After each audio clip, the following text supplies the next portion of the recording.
Hey guys, Thomas the Jr. here, aka Mustached, here to review Ouija House.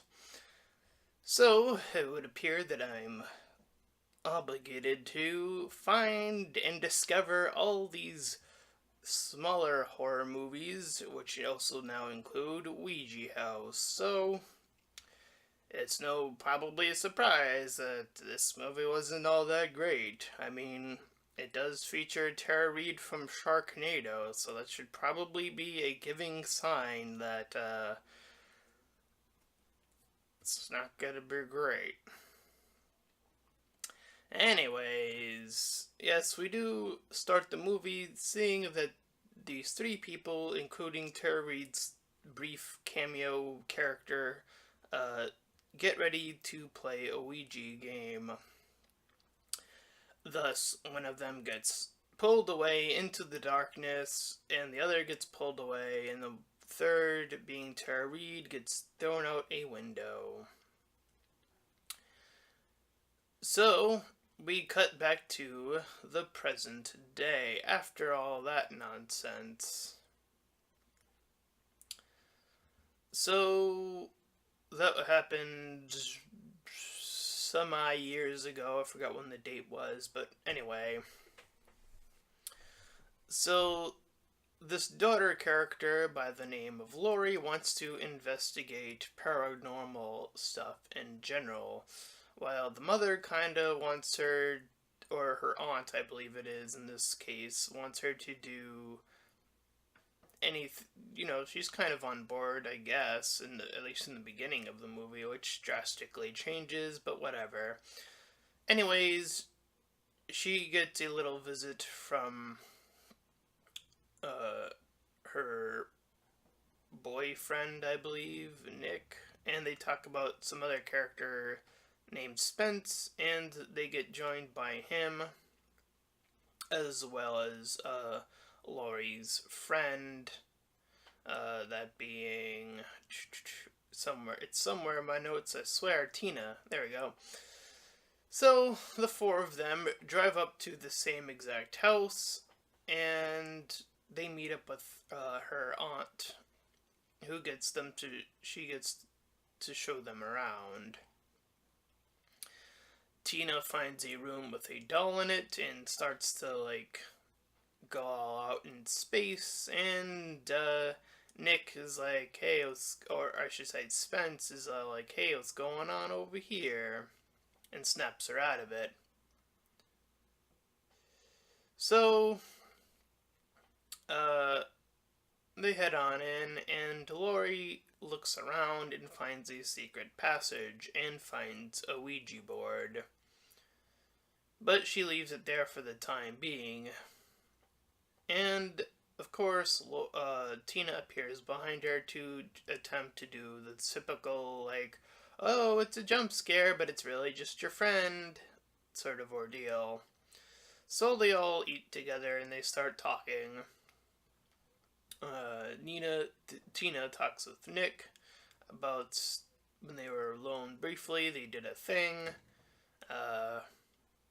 And we learn a little bit of history about the spirits that was kept within this house, and that how there were good witches that were shortly overcome by this warlock that introduced these bad witches and got them to do all this pagan god stuff to summon something, or rather.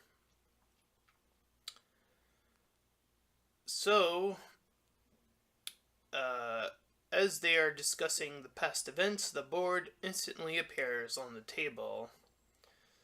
And her aunt Samantha's like, oh, how did that get there? And they get introduced to a caretaker who is actually Tomas from the beginning of the movie. He disappeared, and now he's back in the current day to try to get everyone to leave. But they begin to play regardless. The board tells them to play a game in which they try to guess the word of what's being presented, and they get presented with a potentially jumbled word, legna, as it spells out, but it's actually glean. So they got the answer wrong. But nothing really happens. It just says goodbye. So it cuts to the caretaker, Tomas, and him calling Lori's mother, who's now only instantly concerned out of the blue, and tells him to get them out of the house no matter what. But he's done with it. He drives away, but then is stopped by the demon that appears. So the aunt, or the mother, I believe it's the mother, hears a noise, and no, it is the aunt that goes by herself, and then the doors close in on her, and Lori goes to check on her. While that's going on, the mother is calling Tomas to try to get him to do his thing. Meanwhile, the mother chokes out while hearing a voice, which gets confusing because you think that would have killed her, but she just is totally fine afterwards. Anyways, the doll that I mentioned earlier appears downstairs as well. And Tina, now being drunk, writes the letters of the Ouija board on her body. So they proceed to play the game on her body, in which they all tip the rock into her mouth, and it cuts away from when they get it up to her mouth to it being in her stomach. And Tina then wakes up. They try to drive her to the hospital, in which they end up back at the house. They end up going a full circuit. They try going into reverse, only to once again end up back at the house, so they are now stuck there. So they go to destroy the Ouija board. And Tomas arrives back at the house, with a gun, and he decides to flat out kill himself.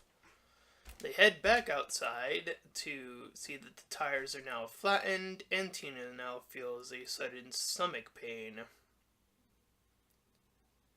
So Tina is,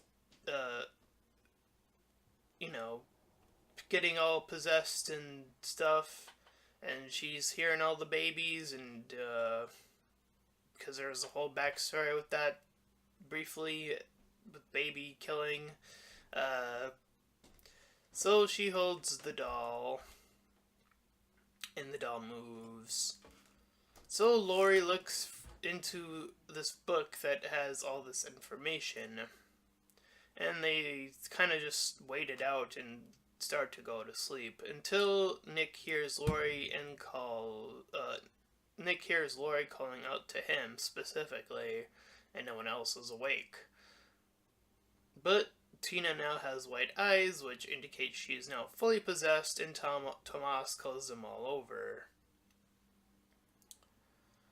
So, Lori reveals that there are letters behind the walls in the house, which are also indication that the entire house was turned into a house Ouija board. So the possessed Lori starts to move around the house, to play another little game. And Lori reveals another letter, and it clearly shows that it's about to spell play game again. And the next indication that what's going on is that it spells out Roka, which apparently is the name of the summoner warlock guy. So, as they are venturing through the house, they find the aunt, is now dead. So they start to travel into random rooms, and in the meanwhile, Lori then goes back to check the book once again. And Nick is getting frustrated, so he's asking about Lori about the game in the past and Roka's spirit now living in the house. And Nick explains that how she got duped to try to avoid all of this, with Tomas being the publisher of the book that she was writing in the beginning, all for her to avoid going in this house in the first place. But Roka takes over Tina again, and it's once again doing another spelling thing where the letters are Istlen, and they choose to say silent instead of the first pick that they had, which was listen. So Nick gets pulled into and dragged into this door, which closes, and is stabbed to death with glass, and again dies. So they get another word after that, and it's clearly LVIE, and they stupidly choose live instead of evil.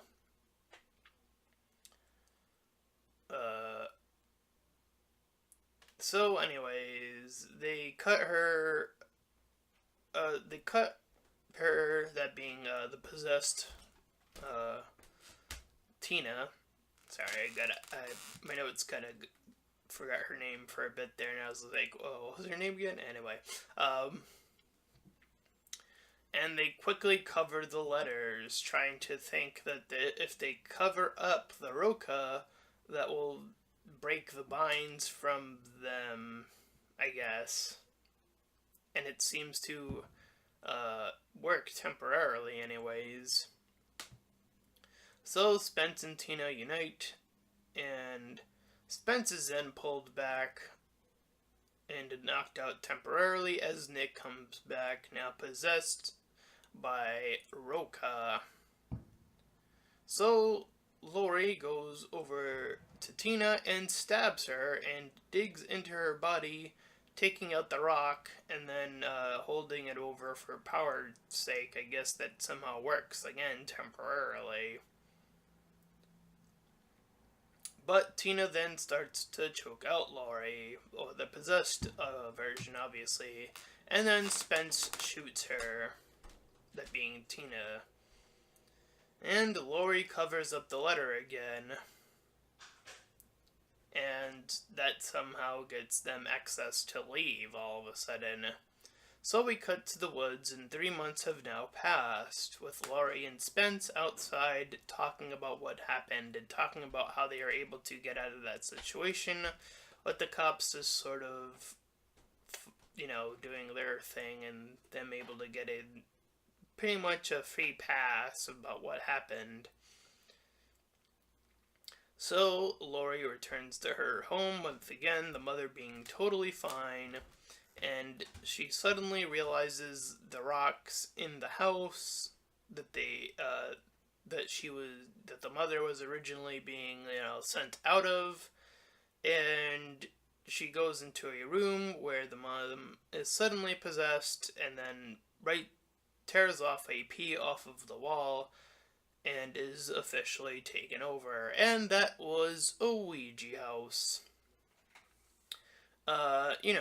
Lots of dumb decisions, lots of attempts at an attempt at a jump scare, with the whole cliche of it just being another person accidentally doing it. Pretty dumb things going on.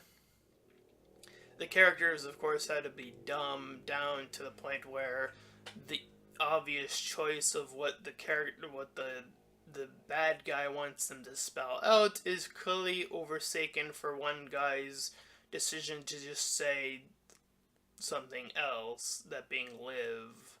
Again, just dumb decisions in general. The rules of the game get a bit weird, and when they start covering up the letters and stuff of that nature, and yeah, it's pretty bad. So I'm going to go ahead and give this movie a 3 out of 10. Nothing special here. I don't even know why I would give it a 3 out of 10. Probably even a 2 out of 10. anything spectacular. Anyways, that was my review of Ouija House. And if you enjoyed this review, then please feel free to like, comment, and subscribe. Also, make sure to check out that link in the description of to my Patreon page, and any donations are greatly appreciated. And until next time, everyone, bye-bye.